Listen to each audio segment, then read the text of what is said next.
हंसा अवतार में भगवान विष्णु एक श्लोकी भागवत कथा ब्रह्मा जी को सुनाते हैं। यानी ये जो पूरी भागवत जी की कथा है ना, 9 दिन की 30 दिन की, ये पूरी भागवत कथा केवल एक ही श्लोक के माध्यम से भगवान विष्णु ब्रह्मा जी को सुनाते हैं हंसा अवतार में।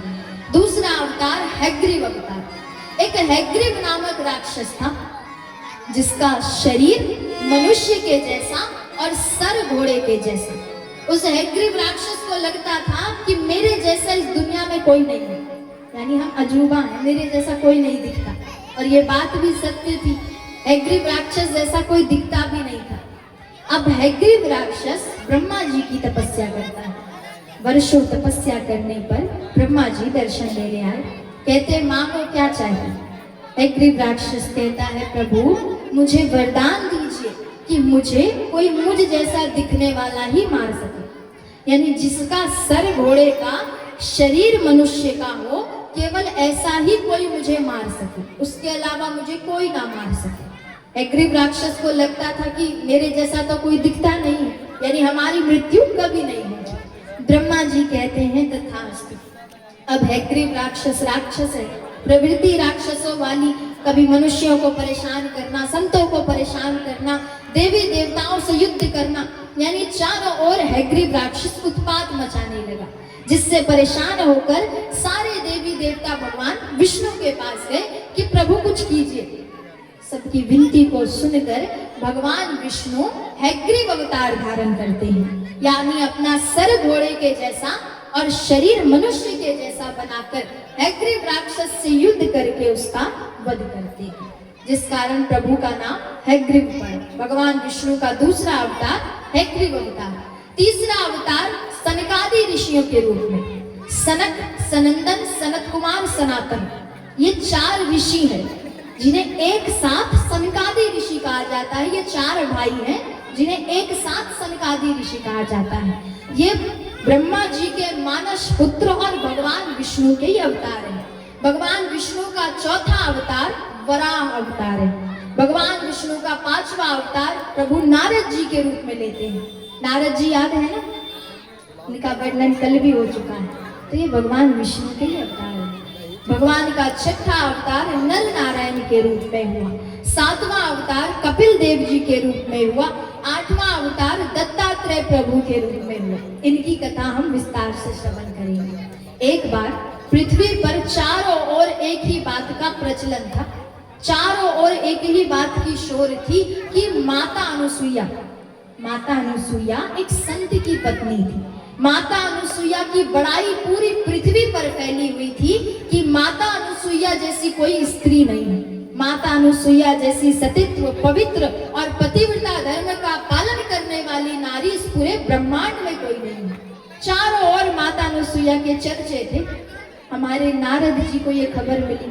राधे श्री राधे, प्रेम से बोलिए श्री बाके बिहारी लाल की, श्री राधा रानी सरकार की। अच्छा, जितनी आपकी संख्या है ना, उस हिसाब से तो जयकारा ऐसा होना चाहिए कि भगवान के कानों तक आवाज पहुंच जाए। मेरे कानों तक नहीं आई कोई बात नहीं, इनके कानों तक आवाज तो पहुंचनी चाहिए। आप खुद विचार कीजिए, कुछ आवाज तो आई नहीं, तो जयकारा जोरदार लगना चाहिए। ऐसा लगना चाहिए आप पंडाल में बैठे हैं। प्रेम से बोलिए श्री वृंदावन बिहारी लाल की, श्री राधा रानी सरकार की। अब कुछ पता चल रहा है कि आप लोग बैठे भी हैं।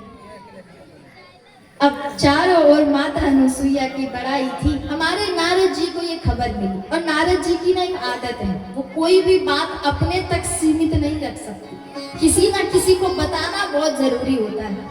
नारद जी को खबर मिली माता अनुसुईया की। नारद जी जा रहे थे, रास्ते में उनकी भेंट त्रिदेवियों से हुई। त्रिदेवियां कौन है जानते हैं? त्रिदेव कौन है? ब्रह्मा, विष्णु, महेश, ये त्रिदेव है। साथ में इन्हें त्रिदेव कहा जाता है। तो इनकी जो पत्नियां है ना, ब्रह्मा जी की पत्नी ब्रह्मानी, भगवान विष्णु की पत्नी माता लक्ष्मी, बाबा भोलेनाथ की पत्नी माता पार्वती, इन्हें साथ में त्रिदेवियां कहा जाता है। नारद जी की भेंट त्रिदेवियों से हुई। तीनों देवियों को प्रणाम करते हैं और कहते देवियों कुछ पता है अभी पृथ्वी पर क्या चल रहा है? त्रिदेवियां कहती है नारद जी सारी खबर तो आप ही पहुंचाते हैं, जब तक आप बताएंगे नहीं क्या चल रहा है क्या खबर है तो हमें कुछ पता चलेगा नहीं, बताइए।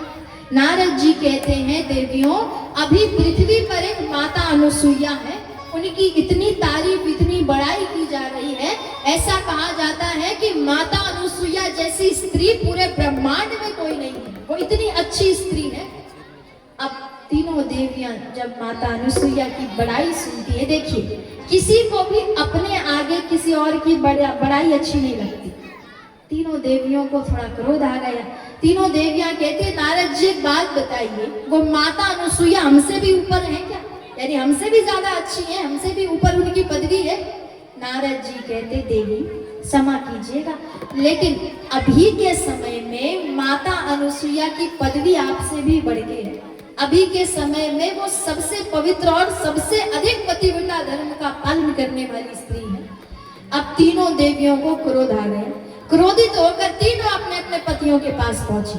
ब्रह्मानी ब्रह्मा जी के पास, माता लक्ष्मी विष्णु भगवान के पास और माता पार्वती भोलेनाथ जी के पास जाकर कहती है स्वामी हमने सुना है कि अभी पृथ्वी पर कोई माता अनुसुईया हुई है, जाइए और जाकर उनकी परीक्षा लेकर आइए, देख कर आइए कि क्या वो सचमुच इतनी पवित्र है, क्या वो सचमुच सतीत्व पतिव्रता धर्म का पालन करने वाली है या केवल ऐसे ही अफवाह फैलाई जा रही है। जाइए और जाकर माता अनुसुईया की परीक्षा लीजिए।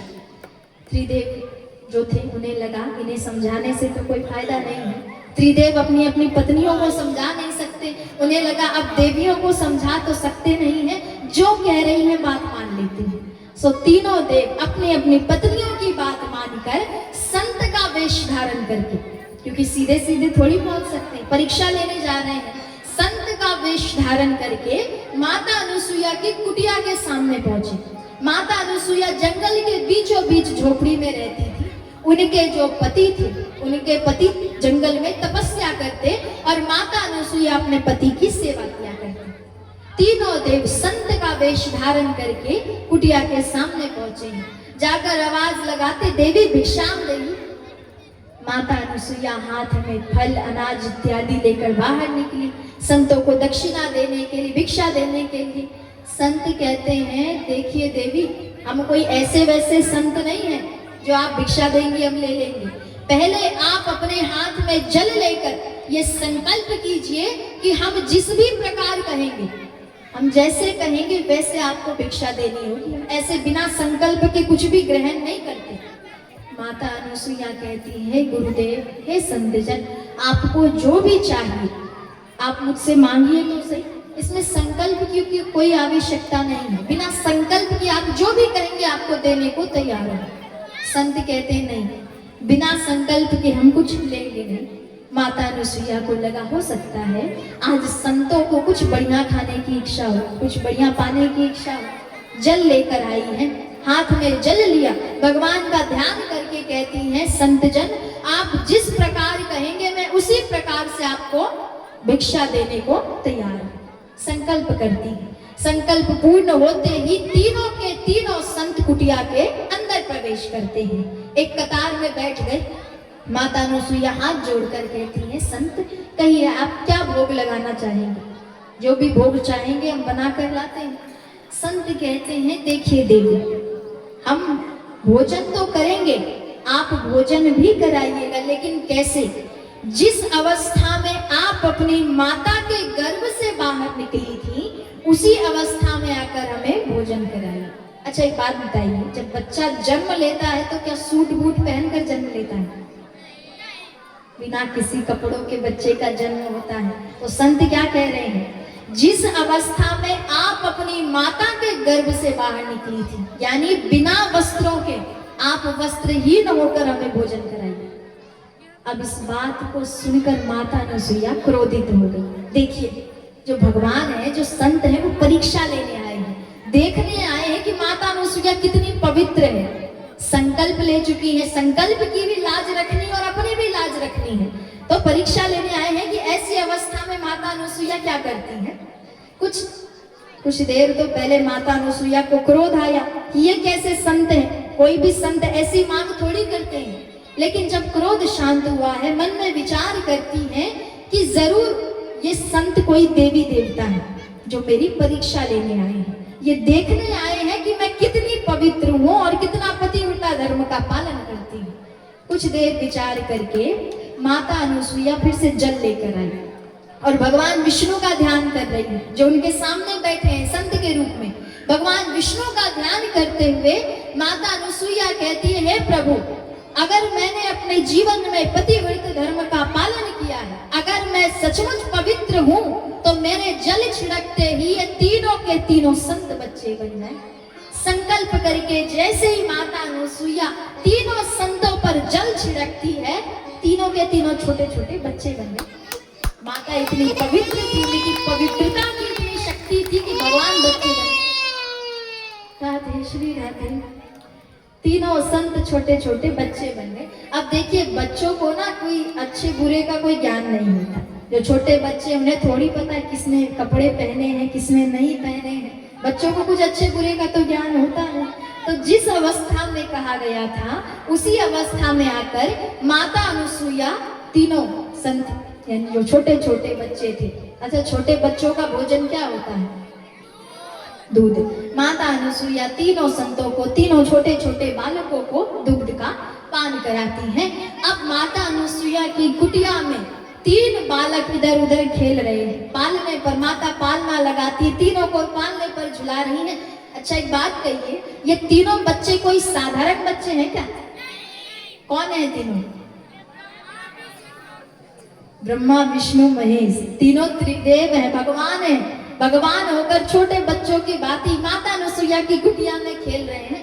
विशेष करके भगवान विष्णु बड़े नटखट हैं, कभी रो रहे हैं, कभी भोलेनाथ की ओर इशारा कर रहे हैं। बताइए प्रभु बच्चे बनकर कैसा लग रहा है? कभी ब्रह्मा जी की ओर इशारा कर रहे हैं। माता अनुसुईया बड़ी खुश है कि आज उनके कुटिया में 3 छोटे छोटे बच्चे आए हैं। आइए माता अनुसुईया के भावों को श्रवण करते हैं। राधे श्री राधे।